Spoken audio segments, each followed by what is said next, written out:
ओम शांति। अॼु जी मुरली जी तारीख़ है 29/5/2021।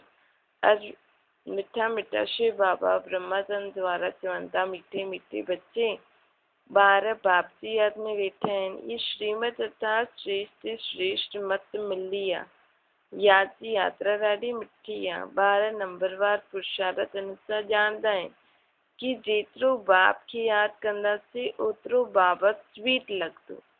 सिखरीन आहे न, हिकु बाप ही प्यार कंदो आहे, बाक़ी सभु त मार ॾींदा आहिनि। दुनिया सॼी हिक ॿिए खे ठुकराईंदी आहे न।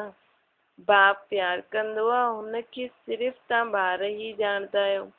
बाप चवंदा आहिनि, मां जो आहियां जीअं आहियां, केतिरो वॾो आहियां। ॿुधायो असांजो बाप केतिरो वॾो आहे?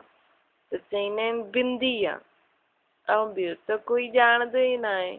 ॿार बि घड़ी घड़ी भुलिजी वेंदा आहिनि। चवंदा आहिनि भक्ति मार्ग में त वॾा वॾा चित्रनि जी पूजा कंदा आहियो, हाणे बिंदी खे कीअं यादि करो? बिंदी बिंदी खे ई यादि कंदी न। आत्मा ॼाणंदी आहे असां बिंदी आहियूं, असांजो बाप ई ईअं ई आहे। आत्मा ई प्रेसिडेंट आहे, आत्मा ई नौकर ठहींदी आहे न। पाठ त आत्मा ई वॼाईंदी आहे न, भल कर्म कहिड़ो बि करे। आत्मा ही कर्म करे थी शरीर द्वारा। बाप आहे ई सभिनि खां स्वीट, सभु यादि कंदा आहिनि, हे पतित पावन दुख हरता सुख करता अच।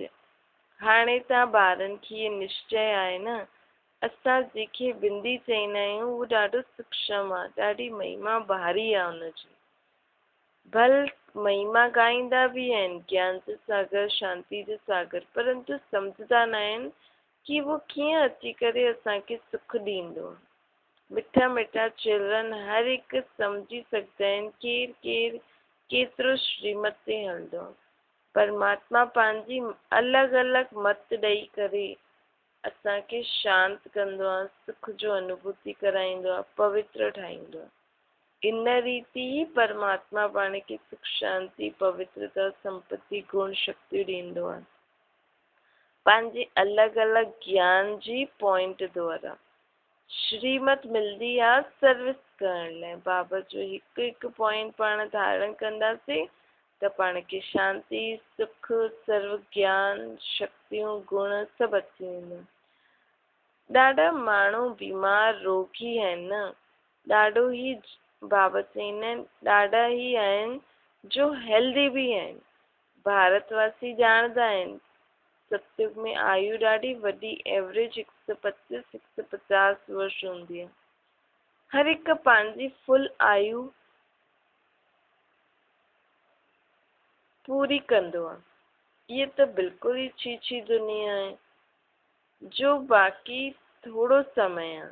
मनुष्य ॾाढी वॾी वॾी धर्मशालाएं आदि ठाहींदा आहिनि, अञा ताईं बि ठाहींदा रहंदा आहिनि, ॼाणंदा न आहिनि इहे बाक़ी केतिरो समय हूंदो। मंदिर आदि ठाहींदा आहिनि, लाखों रुपए ख़र्च कंदा आहिनि, उन्हनि जी आयु बाक़ी केतिरो समय हूंदी। तव्हां ॼाणंदा आहियो इहे त टुटा की टुटिया। तव्हांखे बाबा मकान आदि ठाहिण लाइ कॾहिं मना न कंदो आहे। तव्हां पंहिंजी ई घर में हिकु कमरे में हॉस्पिटल कम यूनिवर्सिटी ठाहियो, बग़ैर कोई ख़र्चे हेल्थ वेल्थ हैप्पीनेस 21 जन्मनि जे लाइ ॿारनि माण्हुनि खे ॾियो। हिन नॉलेज जो आहे, इहे बि सम्झायो आहे, तव्हांखे सुख ॾाढो मिलियो आहे। जॾहिं तमो प्रधान ठही वेंदा आहियो तॾहिं जास्ती दुख हूंदो आहे। जेतिरो जेतिरो तमो प्रधान ठाहींदा वेंदा ओतिरो दुनिया में दुख अशांति वधंदो वेंदो। मनुष्य ॾाढा दुखी आहिनि न, पोइ जय जयकार बि थींदी। तव्हां ॿारनि जो विनाश दिव्य दृष्टि सां ॾिठो आहे, उहो हाणे प्रैक्टिकल हिन अखियुनि सां ॾिसंदा। स्थापना जो साक्षात्कार बि ॾाढनि कयो न। नंढियूं बालकियूं ॾाढो साक्षात्कार कंदियूं हुयूं, ज्ञान कुझु बि न हुयो। पुरानी दुनिया जो विनाश बि ज़रूरु थियणो ई आहे।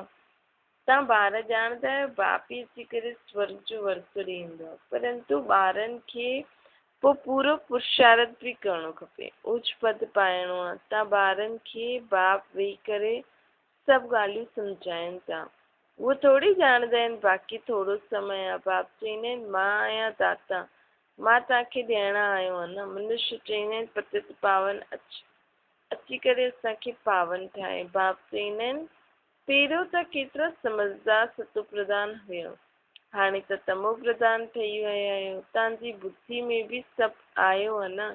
अॻियां थोरी सम्झंदा हुयासीं कि असां विश्व ते राज्य कंदा हुयासीं। तव्हां विश्व जा मालिक हुयव, पोइ ज़रूरु ठाहींदव। हिस्ट्री जोग्राफी रिपीट थींदी आहे न। बाबा सम्झायो अथई 5000 वर्ष पहिरियों मां आयो हुयुमि, तव्हांखे स्वर्ग जो मालिक ठाहियो हुयो न। पोइ 84 जन्मनि जी सीढ़ी उतरंदा आया आहियो। इहे विस्तार कोई शास्त्रनि में न आहे। शिव बाबा कोई शास्त्र आदि थोरी पढ़ियो आहे। हुननि खे त ज्ञान जी अथॉरिटी चइबो आहे। उहो माण्हू बि शास्त्र आदि पढ़ी करे शास्त्रनि जी अथॉरिटी ते ईंदा आहिनि। उहो पोइ ॻाईंदा आहिनि पतित पावन अच, गंगा सनानु कंदा रहंदा आहिनि। वास्तव में इहे सभु भक्ति आहे ई गृहस्थियुनि जे लाइ। बाप बि सम्झाइनि था, उन्हनि खे पतो न आहे कि सदगति दाता केरु आहे। बाप सम्झाईंदा आहिनि तव्हां मूंखे सॾु बि कंदा आहियो, हे पतित पावन अच, मां अची करे तव्हांखे पावन थो ठाहियां। मां तव्हांखे पढ़ाइण जे लाइ आयो आहियां। ईअं न असां ते कृपा करो, मां त टीचर आहियां, तव्हां कृपा आदि छो था मांगो। आशीर्वाद अनेक जन्म वठंदा आया आहियो, हाणे अची करे माउ बाप जी मिल्कियत जा मालिक ठहो। ऐं आशीर्वाद आदि छा कंदा, मालिक ठहिणो आहे न। हाणे त ॿार पैदा थियो, बाप जी मिल्कियत जो मालिक ठही वियो। लौकिक बाप खे बि चईंदा आहियो कि असांजे मथां कृपा कर। हिते कृपा आदि जी कोई ॻाल्हि कोन्हे, सिर्फ़ु बाप खे यादि करिणो आहे। इहो बि कंहिंखे पतो न आहे कि बाबा बिंदी आहे। हाणे तव्हांखे बाप ॿुधायो अथई न। सभई चईंदा बि आहिनि परम पिता परमात्मा गॉड फादर सुप्रीम सोल त परमात्मा ठहरियो न। उहो सुप्रीम आहे, बाक़ी सभु आत्मायूं आहिनि। सुप्रीम बाप अची करे पाण जहिड़ो पाण खे ठाहे थो। ॿियो कोई ॻाल्हि न आहे हिते। कोई जी बुद्धि में हूंदो छा कि बेहद जो बाप जो स्वर्ग जो रचयिता आहे, उहो अची करे असांखे स्वर्ग जो मालिक ठाहिण लाइ रोज़ रोज़ शिक्षा ॾींदो। तव्हां हाणे ॼाणे अथव न, कृष्ण जे हथ में स्वर्ग जो गोलो आहे। गर्भ खां ॿार जेको आहे उहो ॿाहिरि निकिरंदो आहे, तॾहिं खां आयु शुरू थींदी आहे। श्री कृष्ण त पूरा 84 जन्म वरिता अथई। गर्भ खां ॿाहिरि ईंदो, हुन ॾींहं खां 84 जन्म गिणंदासीं।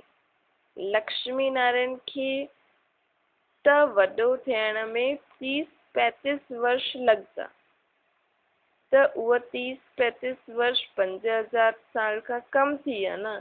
इन करे श्री कृष्ण जी ज्यादा महिमा आहे। बस श्री कृष्ण ई नारायण ठहींदो आहे, लेकिन हुन रूप जी महिमा आहे। शिव बाबा जो त गिनती करे न सघंदासीं। शिव बाबा कॾहिं खां ईंदा आहिनि, टाइम त ॾेई न सघंदा आहिनि। शुरू खां साक्षात्कार थींदो आयो आहे। मुस्लिम माण्हू बि बगीचो आदि ॾिसंदा आया आहियो न। ये नौदा भक्ति त कोई आहे न। घर वेठे आपे ई ध्यान में हली वेंदा आहिनि। उहो त केतिरी नौदा भक्ति कंदा हुया न। हिते बाबा वटि कोई भक्ति आदि थोरी आहे। ध्यान में त बाबा खे यादि करो ऐं पहिरियों त ध्यान में हली वेंदा हुयासीं। माण्हू त नौदा भक्ति कंदा आहिनि, तॾहिं हुननि खे साक्षात्कार थींदो आहे। त बाप बि सम्झाईंदा आहिनि, बाबा दूर देश खां आयो आहे न। इहे ॿार ॼाणंदा आहिनि, हिन में प्रवेश करे असांखे पढ़ाईंदा आहिनि। लेकिन पोइ ॿाहिरि वञण खां पोइ नशो घटि थी वेंदो। यादि रहे त ख़ुशी जो पारो बि चढ़ो रहे ऐं कर्मातीत अवस्था खे पाण पाए थी वञो, परंतु हुन में टाइम त खपे। हाणे ॾिसो, श्री कृष्ण जी आत्मा जो अंतिम जन्म में पूरो ज्ञान आहे। पोइ गर्भ खां ॿाहिरि निकिरंदो त पाई पैसे जो बि ज्ञान न हूंदो। बाप अची करे सम्झाइनि था, श्री कृष्ण कोई मुरली थोरी वॼाई, उहो त ज्ञान ॼाणंदो ई न हुयो। ये त ज्ञान मुरली जी महिमा आहे भक्ति मार्ग में। उन काठ जी मुरली जी महिमा न आहे। काठ जी मुरली ॿुधी करे माण्हू पंहिंजी सुध न गवाईंदा हुया, पंहिंजे देह जे बान खे न बुझंदा। ये परमात्मा जे ज्ञान जी मुरली सां मनुष्य आत्मा पंहिंजे देह बान खे भुलिजी गोपी वल्लभ जी सच्ची गोपी ठहींदा आहिनि। त बाबा चईंदा आहिनि लक्ष्मी नारायण ही न ॼाणंदा आहिनि त पोइ ऋषि मुनि आदि छा ॼाणंदा आहिनि। विश्व जा मालिक लक्ष्मी नारायण ही न ज्ञान खे ॼाणंदा आहिनि त पोइ सन्यासी माण्हू कीअं ॼाणंदा। चईंदा आहिनि श्री कृष्ण सागर में पीपल जे पते ते आयो, इहो कई सभु कहानियूं आहिनि जो वेही करे लिखियूं अथनि। चईंदा आहिनि नदी में पैर विझई त उहो हेठि हली वई। वीचार करो मनुष्य शास्त्र चईंदा रहंदा आहिनि।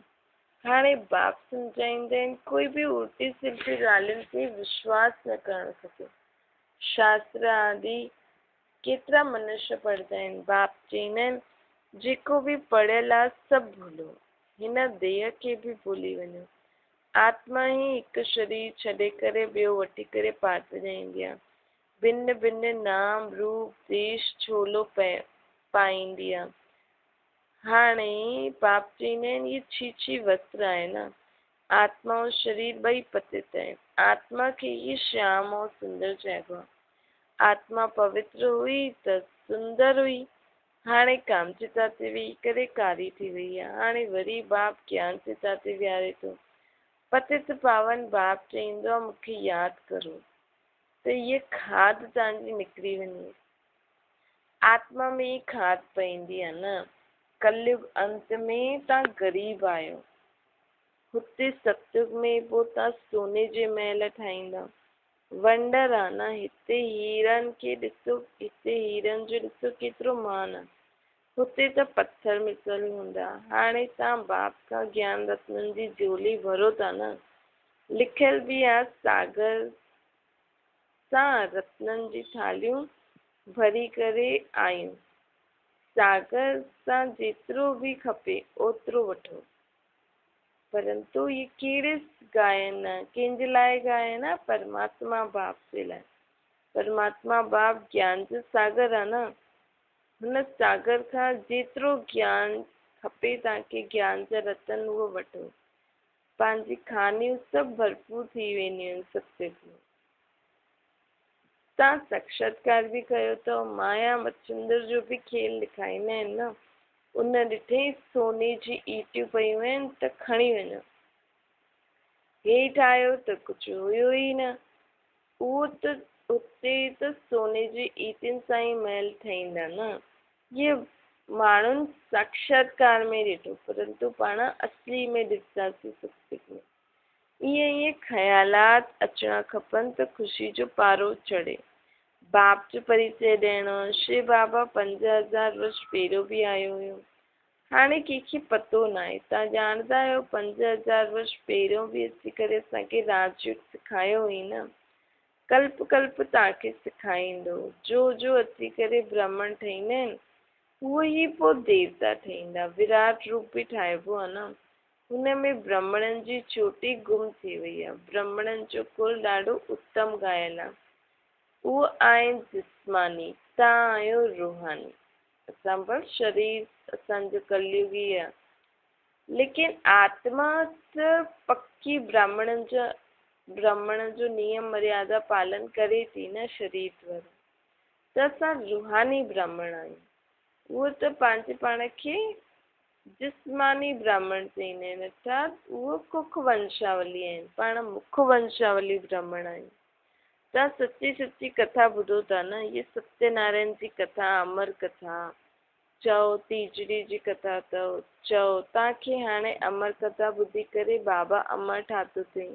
ये मृत्यु लोक ख़तमु थियण वारो। श्री बाबा चईंदा आहिनि मां तव्हांखे वठी वञण लाइ आयो आहियां हिन सृष्टि ते। केतिरियूं ढेर आत्मायूं आहिनि न। आत्मा वापसि घर वेंदी आहे त कोई आवाज़ थोरी थींदी आहे। मक्खियुनि जो झुंड वेंदो आहे त आवाज़ केतिरो थींदो आहे। रानी जी पिछाड़ी मधुमक्खियूं सभु भॼंदियूं आहिनि। उन्हनि जी आपस में केतिरी एकता थींदी आहे न। भ्रमरी जो बि मिसाल हितां जो ई आहे त मनुष्य खे देवता ठाहिणो आहे न, पतितनि खे तव्हां ज्ञान जी भू भू कंदा रहंदा आहियो त उहो पावन विश्व जा मालिक ठही वेंदा आहिनि। तव्हांजो हाणे प्रवृत्ति मार्ग अथव, हुन में बि मेजॉरिटी मातायूं आहिनि, हिन करे वंदे मातरम चइबो। ब्रह्म कुमारी उहो जो बाप द्वारा 21 जन्मनि जो वरसो ॾियाराए। बाप सदा सुख जो वरसो ॾींदो आहे न।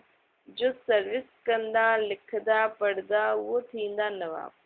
राजा ठहिण त सुठो आहे न, या नौकर ठहिण सुठो आहे? पिछाड़ी जे समय में सभिनि खे मालूम पइजी वेंदो असां छा छा ठाहींदासीं, पोइ पछताईंदा असां श्रीमत ते छो न हलियासीं। बाप चईंदा आहिनि फॉलो करो। हीअं न कोई हिकु कमिरो ॾे सेंटर जे लाइ खुदि मिट्टी आदि खाईंदो रहे, मीट आदि खाईंदो रहे। बाबा चईंदा आहिनि भले तव्हांखे माण्हू कोई कमिरो आदि ॾे थो, लेकिन अगरि खुदि श्रीमत ते हलंदो न, मीट आदि खाईंदो, बुरा कर्म कंदो रहंदो, त हुनखे थोरी उच्च पद मिलंदो। उहो पुण्य आत्मा, उहो पाप आत्मा, उहो आश्रम न रहंदो न। घर में स्वर्ग ठाहिणो आहे, जो खुदि बि स्वर्ग में वञणो खपे, जो खुदि बि स्वर्ग में हुजणो खपे न, त खुदि बि स्वर्ग में हुजणो खपे। पोइ आशीर्वाद से न। बाबा था चवनि कई माण्हू खुदि जे घर में हिकु कमिरो ॾेई छॾींदा आहिनि कि असां बाबा जी सर्विस में था ॾियूं। पोइ चईंदा आहिनि कि असांजो घर में त आश्रम आहे, लेकिन खुदि अगरि नियम ते न हलंदा त हुननि जो घर आश्रम न कहलाईंदो। आशीर्वाद ते ई न ठहिणो खपे, ईअं ठहिणो खपे कि भले असांखे त आशीर्वाद आहे न, महिनत करणी आहे। घर खे अगरि स्वर्ग ठाहिणो अथव त खुदि खे बि श्रीमत ते हली करे स्वर्गवासी ठाहिणो आहे, तॾहिं तव्हांजो घर स्वर्ग ठही सघंदो। छो जी स्वर्ग तव्हांजो घर हूंदो त तव्हांखे बि स्वर्ग में हुजणो खपे न। त अर्थात तव्हांखे बि श्रीमत ते हलणो आहे, बाप खे यादि करिणो आहे, पवित्र रहणो। पवित्र ठाहे करे ई तव्हांखे गॾु वठी हलंदा। तव्हांखे त ॾाढी ख़ुशी में रहणो खपे। केतिरी भारी लॉटरी थी मिले। बाबा खे जेतिरो यादि कंदा ओतिरो विक्रम विनाश थींदा। बाप जेतिरो प्यार दुनिया में कोई बि न करे सघंदो, हुनखे चइबो आहे प्यार जो सागर। तव्हां बि ईअं ठहियो न। अगरि कंहिंखे दुख था ॾियो, रंज नाराज़ था करो, त रंज थी करे ई मरंदो। ये कोई बाबा श्राप नथो ॾे, बाबा त पाण खे सम्झाए थो कि सुख ॾियो त सुखी थींदा, सभिनि खे प्यार करो। बाबा बि त प्यार जो सागर आहे न। अच्छा, ओम शांति। वरदान हर संकल्प ऐं कर्म में सिद्धि अर्थात सफलता प्राप्त करण जे लाइ संपूर्ण मूर्त ठहो। संकल्पनि जी सिद्धि तॾहिं थींदी आहे जॾहिं समृद्ध संकल्पनि जी रचना कंदा आहिनि। जो अधिक संकल्पनि जी रचना कंदा आहिनि उहो हुनजी पालना न करे सघंदा आहिनि। इन करे जेतिरी रचना ज़्यादा हूंदी ओतिरी शक्तिहीन हूंदी। त पहिरियों व्यर्थ रचना बंदि करो, तॾहिं सफलता प्राप्त थींदी। ऐं कर्मनि में सफलता प्राप्त करण जी युक्ति आहे कर्म करण खां पहिरियों आदि मध्य ऐं अंत में वञी करे उनखे ॼाणे करे आदि मध्य अंत खे ॼाणे करे अर्थात हुनजी डीपनेस में वञी करे पोइ कर्म करो। पंहिंजे पहिरों जो, हाणे जो ऐं अॻियां जो सभु सोचो। हिन सां ई करण सां पाण संपूर्ण मूर्त ठही वेंदासीं। स्लोगन आहे समय ते दुख ऐं दोखी खां बची करे सफल थियण वारा ई ज्ञानी अर्थात समझदार आत्मा आहिनि। अच्छा, ओम शांति।